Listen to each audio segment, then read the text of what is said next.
Well, I'd seen other folk doing, I saw it in Lawlands, I think other folk putting stuff in. The killer was Jane Eyre. It was like 39 chapters, and I thought, oh my God. It was alright to start with, and then I thought, no. So I asked Sheila Templeton if she would want to co-write it.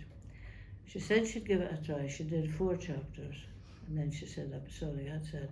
But she did write a poem saying how much she hated it, doing it, and how by the time it came to read it, I married him, she was past caring. It was hard to write, and it took a long time to sort of dance through it. Steinbeck just was a gift because it fell into Scots so easily.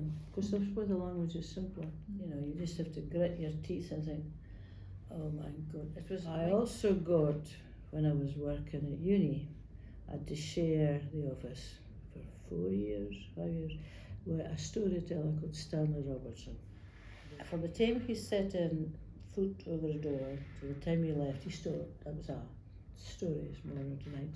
And I was there to do Scots poetry. So I said to the director, I can't get any poetry done. Stanley stopped telling stories. He said, do you know how lucky you are? People would kill to have that experience. He says, you can do your poems at night or on the bus or weekends. That's, well, fair enough. And Stanley gave me a new career.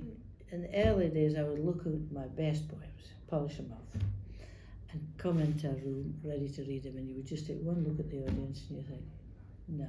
But if you go in with a story, if you find out that they're fluent in Scots, you can speak in Scots and tell the story in Scots.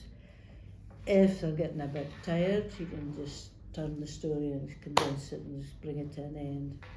And I find that most of the things I'm invited to do are related to storytelling. Well, most of the storytellers in the Northeast were all trained by Stanley. If you turn up at an event and you see one of the ones, because we all know each other, you say, which ones are you telling? Oh, well, I won't tell that one then. Jackie Ross is super at storytelling.